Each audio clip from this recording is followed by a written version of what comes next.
Welcome to Transmissions Alt Mode, where we look at the latest comics and other media featuring the Transformers. In this episode, we are reviewing Skybounds Void Rivals number 21. Today is Friday, July 25th, 2025, and this is episode 452 of Transmissions Alt Mode.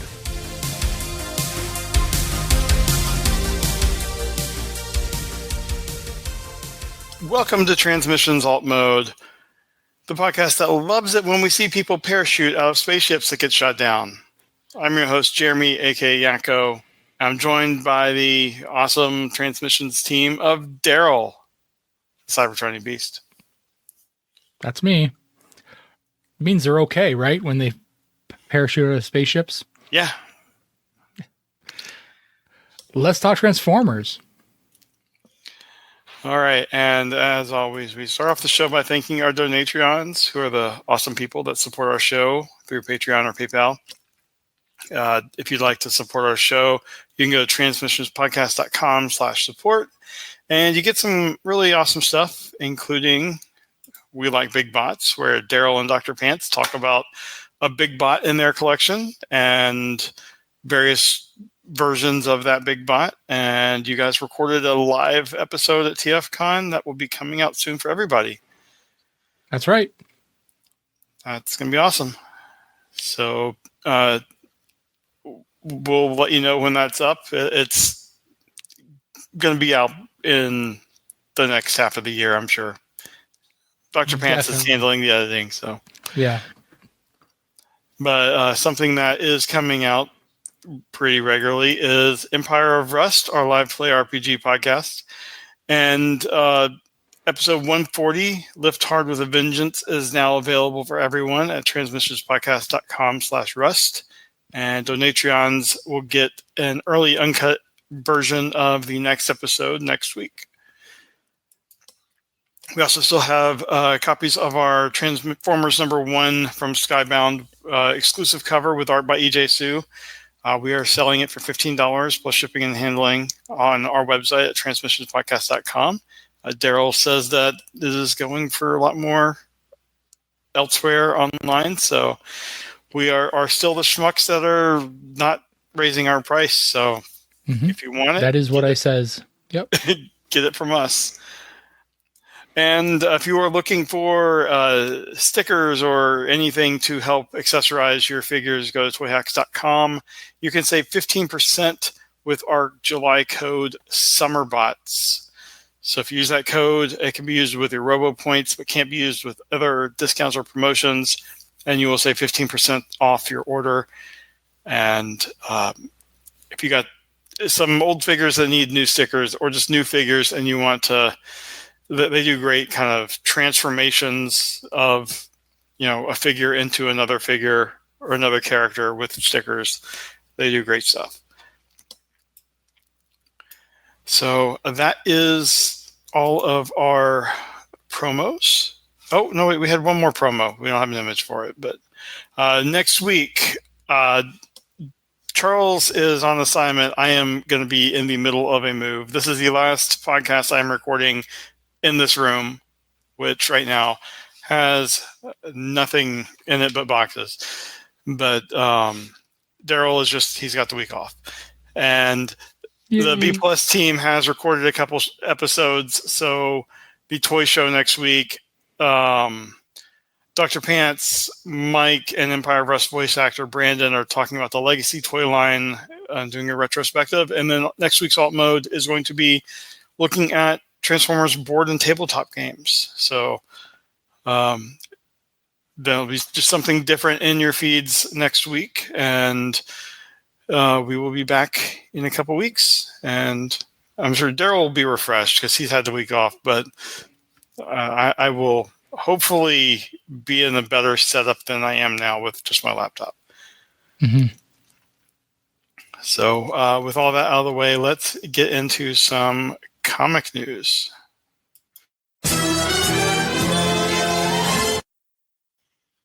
All right, and we're going to start off the week by talking about some comic news, and we've got a 3-page preview of issue number 23. This comes out in August, We aren't going to go over the actual solicitation, but needless to say, it's coming out. There is a cover that you're showing right now. That one is... This is the cover A. The main cover. Yeah, so that's the cover by... Usually Daniel Warren Johnson does Yeah, cover so A's. that's Johnson and Mike Spicer. Cover B is Jorge Corona and Mike Spicer. There's a 1 in 10 connecting variant by David Nakayama. This is that connecting cover is like a 1 in 6. It's so like there's 6 covers that have been part of this series that are part of this connecting, and then there's a 1 in 25 incentive variant by Doug Makey and David Barron. There's also a 1 in 50 incentive variant by Payer Par. I don't know how to pronounce that first name, but let's go with Paypar. Anyway, there's some really awesome covers here. Sir Jeremy's been going through them. Yeah, there you go. So I think that's the Paypar one. Yeah, they look really good. So hopefully if your shop gets enough of them, then the incentive ones will be available to you. But like I said, issue number 23 comes out in August. Next up, we have the solicitations for October, and those are, again, we're not going to go over solicitations because we really don't like spoilers here. But those will include Transformers number 25, which we've already discussed will be the first book to include Robert Kirkman and Dan Mora on the book. So the new creative team for Transformers, and then also Void Rivals number 24 will be out then as well. So a bunch of different covers available for all those books as well. Skybound and Image like to do their variant covers. So lots and lots of covers coming out for those books. But that's it for comics news. All right. Well, let's get into our review. All right. This week we are reviewing Void Rivals number 21. Daryl said earlier we don't like spoilers. That's just in the solicits. This is going to be full spoiler. So this actually came out this week. So let's get into the review. It was written by Robert Kirkman, art by Connor Hughes, colors by Patricio DePesce, letters by Russ Wooten, and editor is Ben Abernathy. Do you want to put it up on the screen? Oh, am I not? Nope. I am not. I switched to it, but I didn't actually put it on. So that's the cover. All right, so the book starts with Skuxoid. Our Skuxoid, the one that we've been following with the scratches on his face, and he wakes up in a bunk room of other Skuxoids. He demands to know how to get out, and the others say that they only get let out on missions. Our Skuxoid doesn't want to do what he's told. He wants to lead, and the others demand to see what he's made of, so they all jump him as a TV-headed robot looks on. On Zertonia, Proximus is alerted to a visitor by the boy he had rescued, and the boy is now serving as his attendant. The visitor is a returning Zaliak, who is not pleased to see Proximus on his throne. Proximus says that he's willing to spill Zaliak's blood if that's what it takes to keep the throne, but Zaliak easily stops Proximus's attack, and he rips off his helmet, revealing that Proximus's head is a mixture of partial flesh and a metal skull.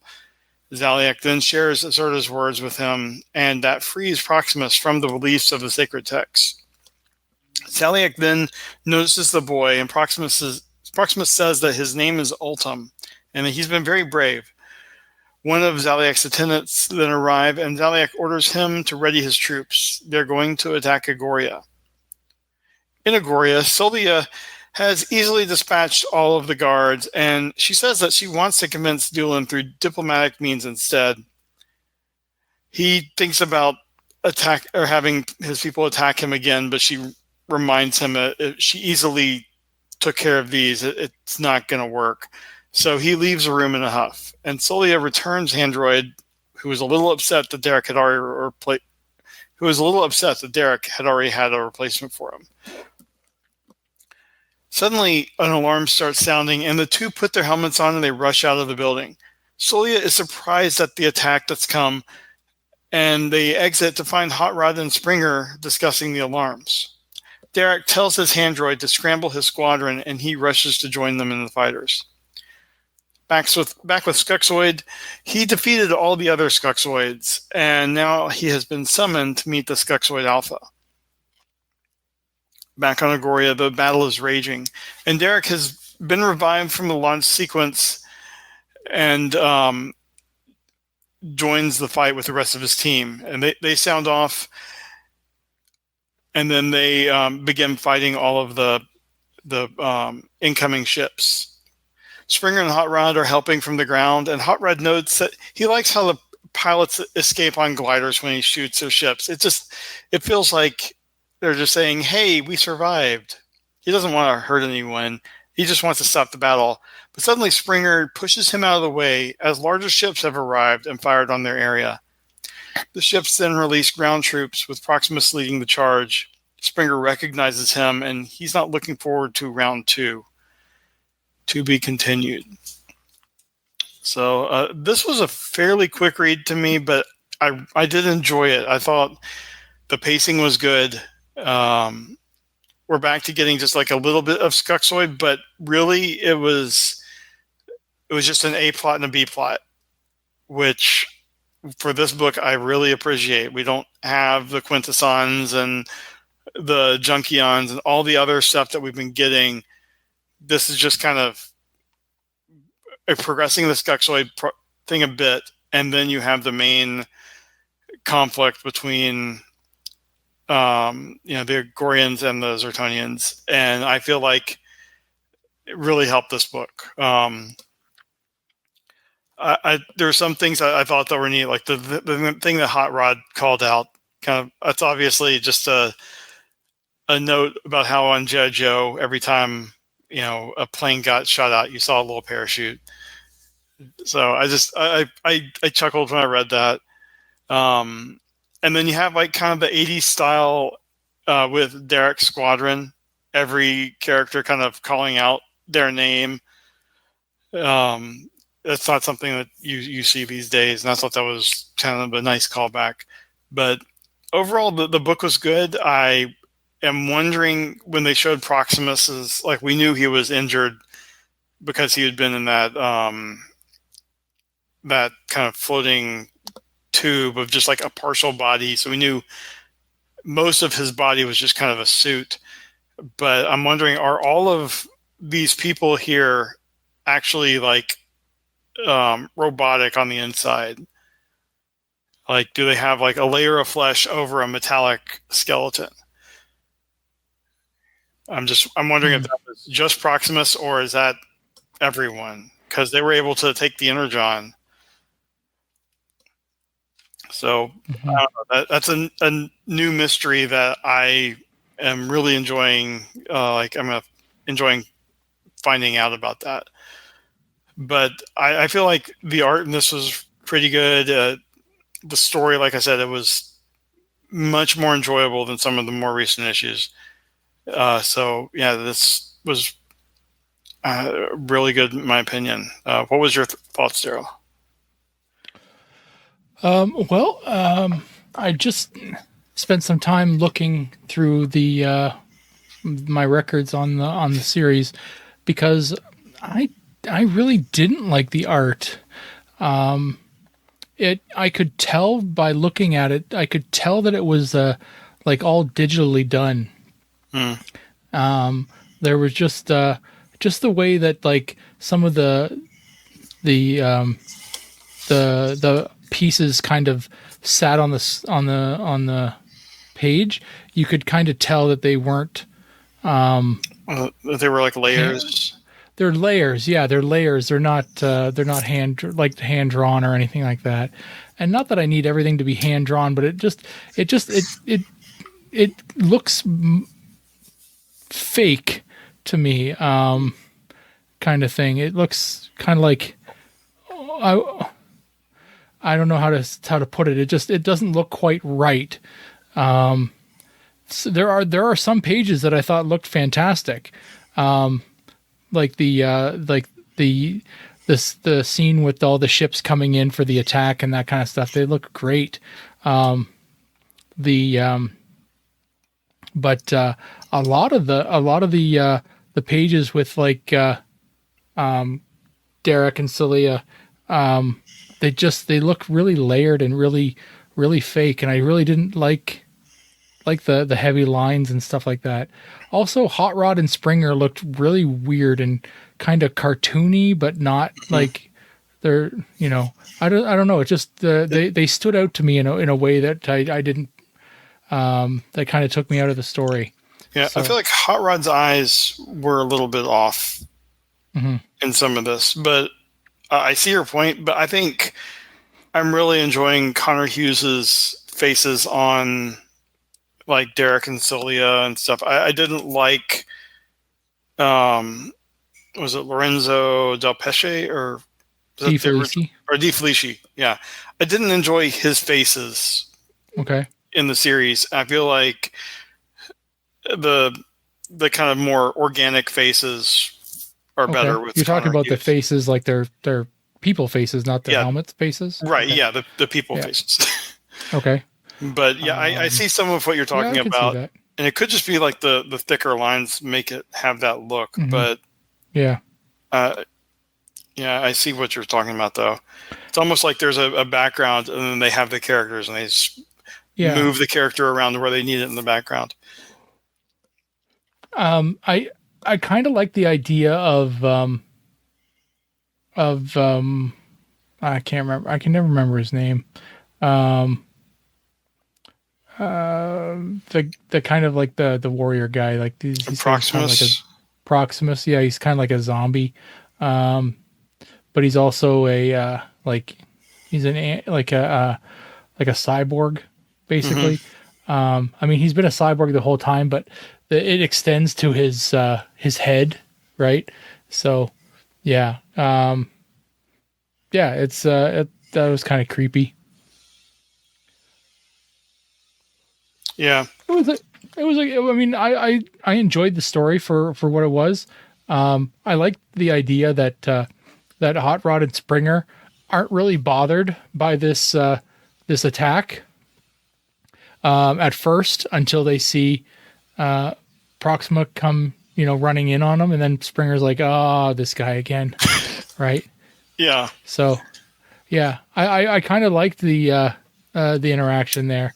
So, yeah, Hot Rod and Springer don't really, they're not really bothered by this attack. Yeah. Other than that, I mean, it was a fine book. It's no Transformers, but it's definitely not a G.I. Joe book. So. And there were Transformers in it. That's right. So. Yeah. All right. Well, that is Void Rivals number 21. If you've read it, let us know what your thoughts were. And, are you enjoying the book and the new artist? I think this is the second or third issue with Connor Hughes. Second. So let us know what your thoughts are.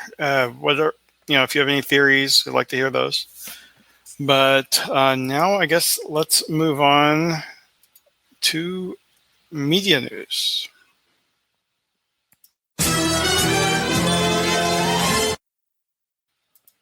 Okay, and in media news this week, we're going to start off because we've got some concept art to talk about.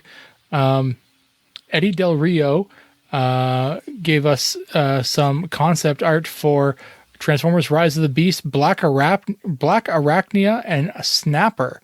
So if you want to take a look at that here, I don't believe either one of these was in the movie, but there is some concept art for these two characters if they were to appeared in the movie. Looks pretty scary. I think that was kind of the point, was to make the Predacons as scary as possible. So I think Snapper with the snapping turtle alt mode is such a good idea. Because I don't know if you've ever run across a snapping turtle, but they're mean and dangerous. So, sure. I think that's an idea that probably needs to be revisited in the future. Next time they need to do some Predacons. Yeah, I mean, there's a Beast Wars figure that's a snapping turtle. I can't remember. I think his name is Snapper already, so I'd have to look it up. But yeah, I think it's definitely something that's been done. All right, and the Black Arachnia looks. I mean, the head looks weird, but the rest of it looks really good. Yeah, it is. It's a Beast Wars figure from 1996. His name is Snapper. Okay, well, I'm not the number one Beast Wars fan on the show, so that is obvious. All right, and next up we have episode 8 of Transformers Wild King. I mean, if you're not watching this show, what are you doing? This thing is just clipping along now, and it's a completely CGI.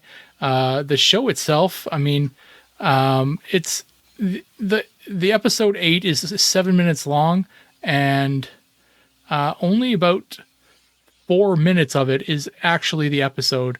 The rest of it is like the last 3 minutes of it is just like a toy commercial showing you about the toys that they're using. But this one, Jeremy, features Nemesis Prime. I see.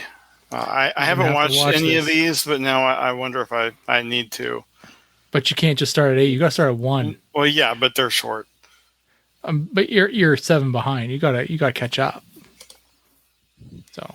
Yeah, I know, but they are getting an English dub. I don't know who's doing them, or if they're. I mean, either they're getting an English dub or English subtitles. But it is getting done, and so you just keep an eye out for those when they get done. But yeah, they're fun. They're exactly like who they're made for. So extremely childish. But they're fun. So if you want to watch them, episode 8 is there. And that's it for media news. Awesome. Well, let's finish up the show with some convention news.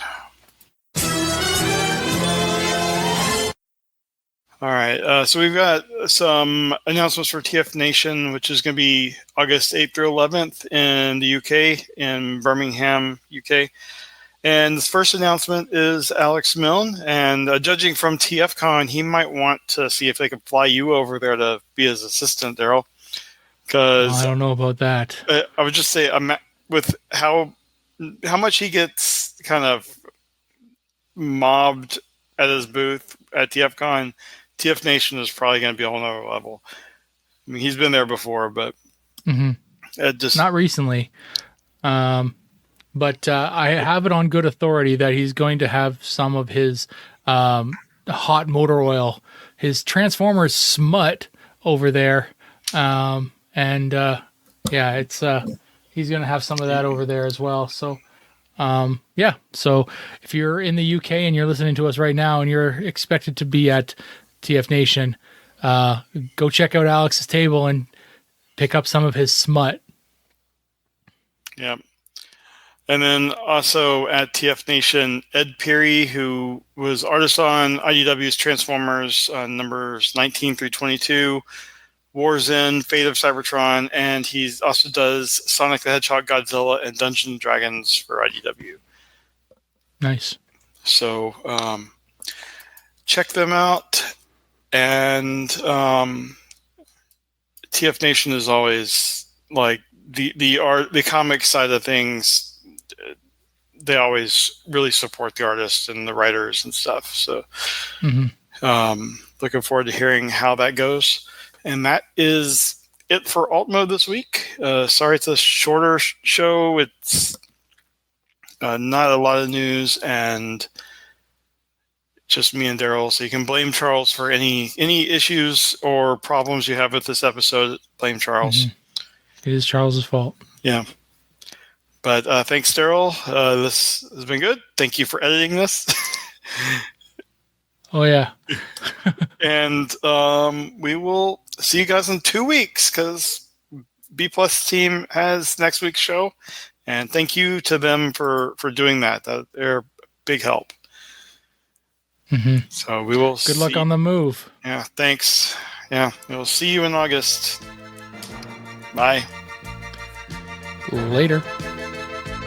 Thank you for listening to this episode of Transmissions. If you'd like to join the conversation, travel to our Discord channel at transmissionspodcast.com/Discord. Want some cool transmission swag? Feast your eyes on our transmissions gear at transmissionspodcast.com/shop. If you'd like to support our podcast, go to transmissionspodcast.com/support or tell your friends about our show. We'll see you next time.